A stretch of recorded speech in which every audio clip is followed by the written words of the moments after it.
Здравствуйте! В эфире информационный выпуск Амшикшара. Я и мои коллеги из службы новостей готовы подвести итоги и рассказать о самых важных событиях в нашей стране.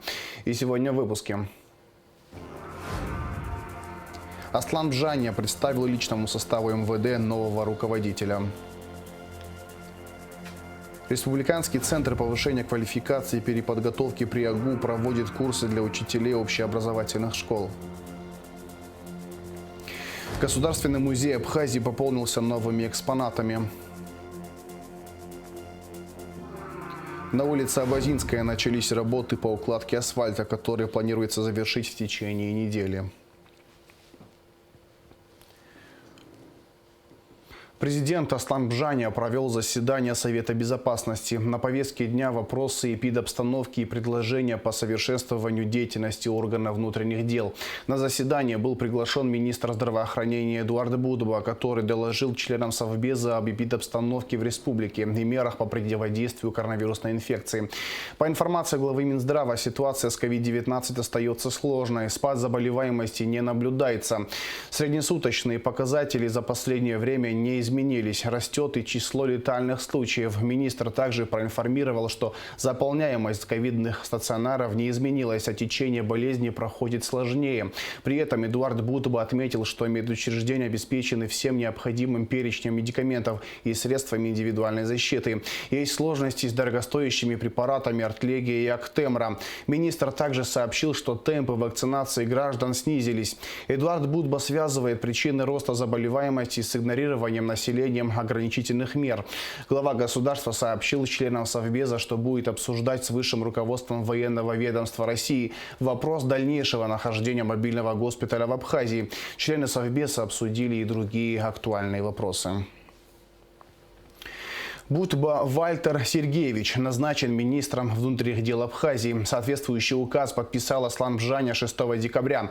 Нового министра личному составу МВД представил президент. Глава государства поблагодарил экс-министра Дмитрия Дбар за службу. Аслан Бжаня отметил, что в целом удовлетворен работой органов внутренних дел и впредь будет поддерживать сотрудников милиции. А работа личного состава МВД должна складываться активно, поступательно и строго в соответствии с законом. Со своей стороны министр Вальтер Будба заверил руководство страны, что им будут приложены все усилия для выполнения задач, поставленных перед сотрудниками органов внутренних дел.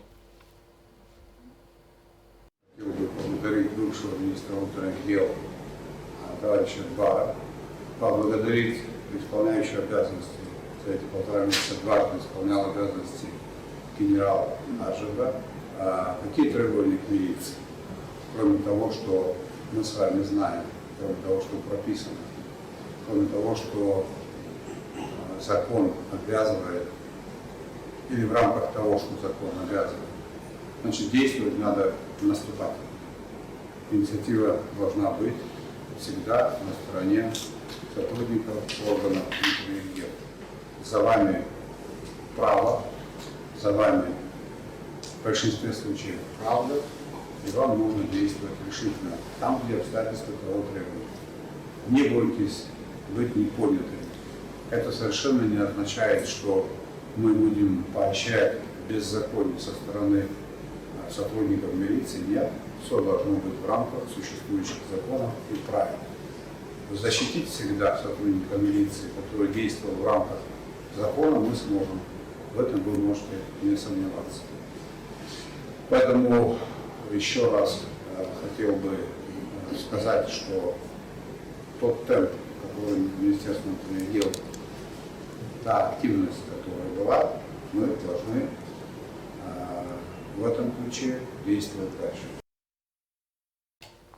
В производстве судей Верховного суда Абхазии под председательством судьи Ли Адлиба в составе судей Екатерины Онищенко и Тимура Шоня по первой инстанции находится административное исковое заявление генерального прокурора Адгура Агарба по результатам проверки законности процедуры приватизации имущественного комплекса Басладгэс. В ходе проверки установлено, что принятие постановлений Кабинета министров об имущественном комплексе Басладгэс и о включении имущественного комплекса Басладгэс в перечень перечень объектов, подлежащих приватизации, принятый в нарушение законов об охране историко-культурного наследия и об электроэнергетике. Административными ответчиками по делу являются Народное собрание, парламент и Кабинет министров, а заинтересованными лицами Министерство экономики, Госкомитет по управлению госимуществом и приватизации, РУП «Черноморэнерго» и ООО «КАРО». Общество с ограниченной ответственностью «КАРО» в лице генерального директора Кварчия Камы Валерьевны является собственником имущественного комплекса «Баслатгэс», учредитель ООО «Кварчия Кан Валерьевич». В соответствии со сведениями, внесенными в единый государственный реестр юрлиц 16 сентября 2021 года, генеральным директором ООО «КАРО» является Кварчия Нестор Канович, учредителем Кварчия Кан Валерьевич.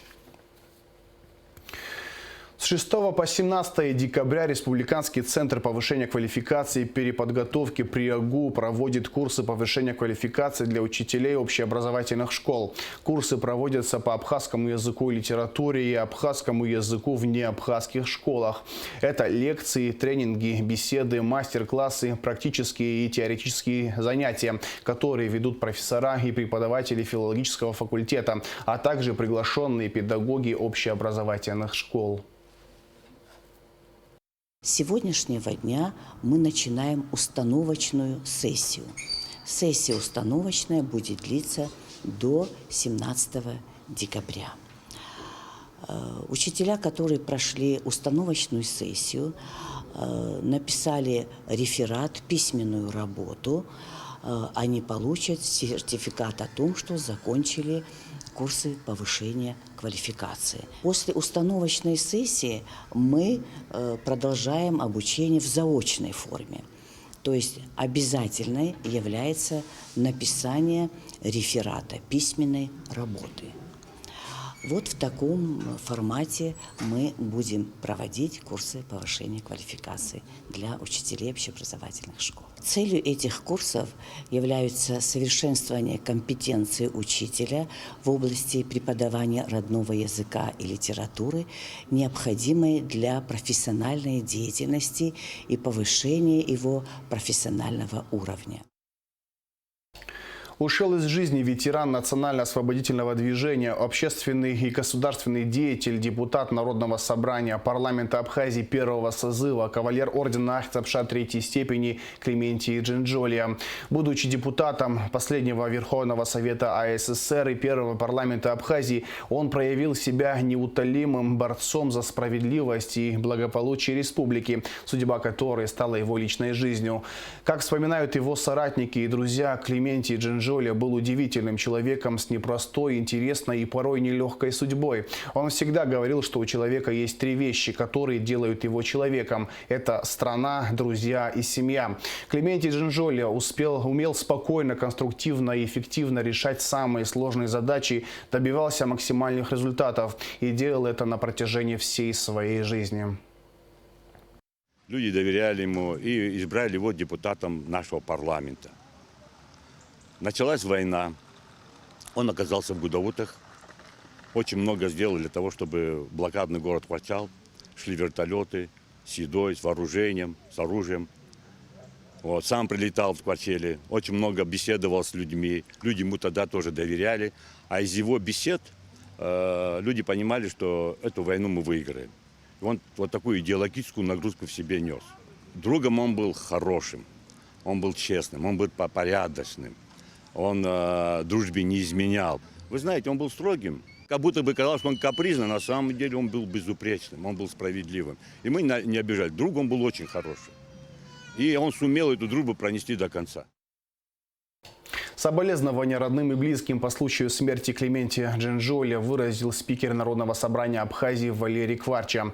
Мы знали Клементия Котевича как человека, отличавшегося своей искренностью, прямотой, патриотизмом, чувством высокой гражданской ответственности. Он всегда вызывал уважение у окружавших его людей и создавал вокруг себя атмосферу добра и взаимопонимания. Светлая память о Клементии Джинджолия навсегда останется в сердцах его близких, его многочисленных друзей и коллег, говорится в соболезновании.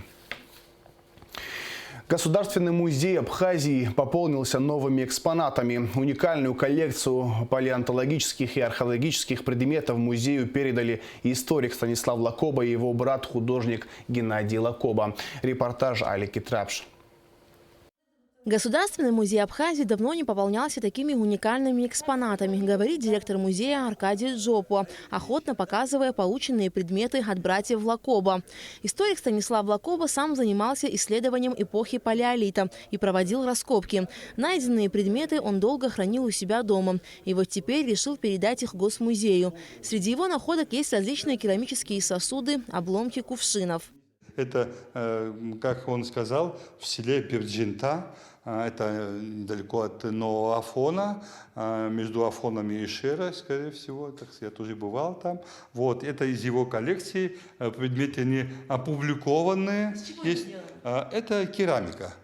Керамика, скорее всего, он все это склеил, все восстановил, конечно, это битая керамика была, вот, а это из села Пышта, вот, и он оттуда принес, и самое замечательное вот этот сосуд, это таких так особо и немного, и вот, к сожалению, венчик отломался, но я думаю, что наши реставраторы, они восстановят, как положено, сделают, и вот, соответственно, это тоже такое более ритуальное такое значение имеющее, мне кажется. Среди подаренных экспонатов есть и предметы, относящиеся к периоду поздней бронзы. Это коллекция бронзовых топоров. На некоторых из них заметен орнамент, и предположительно это был ритуальный инструмент. Замечательный бронзовый топор, который был найден в том же селе Бирджинта в 1969 году, когда он занимался именно археологией.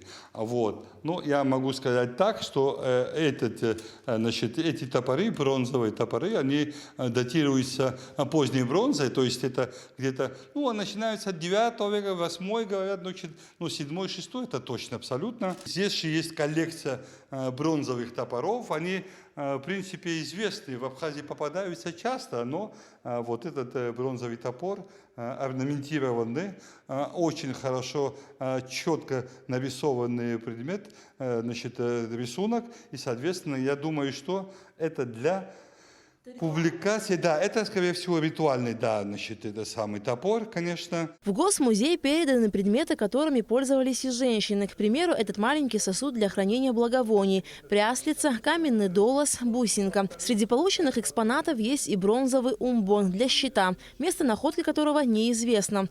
Но самым ценным экспонатом Аркадий Джопуа считает череп пещерного медведя. Его передал музею художник Геннадий Лакоба. Их в Абхазии найдено не так уж и много. У нас в музее тоже в экспозиции находится череп и скелет этого самого пещерного медведя. Я думаю, что очень ценная, очень уникальная находка. Я от всей души благодарю наших братьев Геннадия и Станислава Лакоба. Я бы хотел, чтобы наши товарищи обратили на это внимание, что если где-то что-то есть, то кто-то где-то найдет и тому подобное. Случайные бывают случаи, да? И чтобы они обращались в наш государственный музей, мы с удовольствием их примем.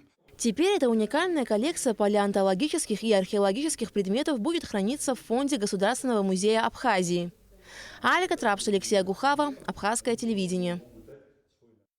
На улице Абазинская начались работы по укладке асфальта, которые планируется завершить в течение недели. Укладывать асфальт начали от Сухумской крепости. Улица восстанавливается за счет инвестпрограммы содействия социально-экономическому развитию Абхазии на 2020-2022 годы. Какие работы продолжаются на других улицах столицы и когда они будут завершены, узнавала наша съемочная группа. Репортаж Сарик Варасхели.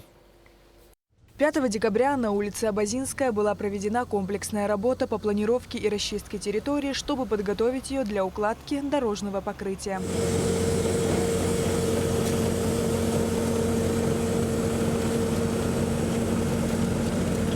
Укладывать первый слой асфальта начали от Сухумской крепости. Протяженность улицы Абазинская 686 метров. На ее ремонт уйдет порядка 38 миллионов рублей.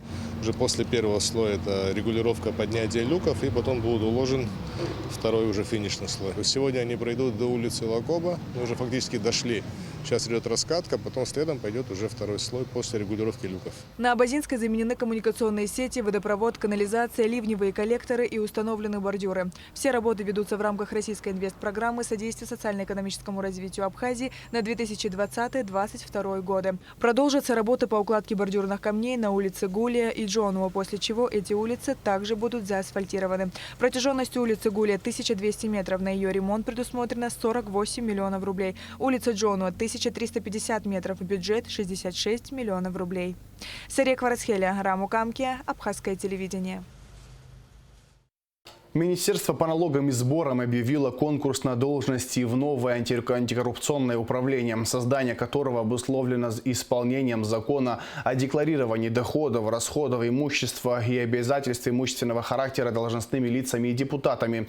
Требования к соискателям: высшее образование, предпочтительно юридическое, знание программ Excel и Word, высокая ответственность, коммуникабельность. Резюме принимаются на электронный адрес либо в отделе кадров налогового ведомства. Телефон и электронный адрес вы можете видеть на своих экранах.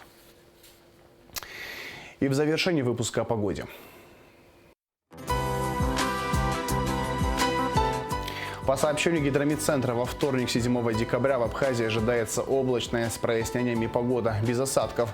Температура воздуха ночью 7-12, днем 15-20 градусов тепла. Температура морской воды плюс 14 градусов.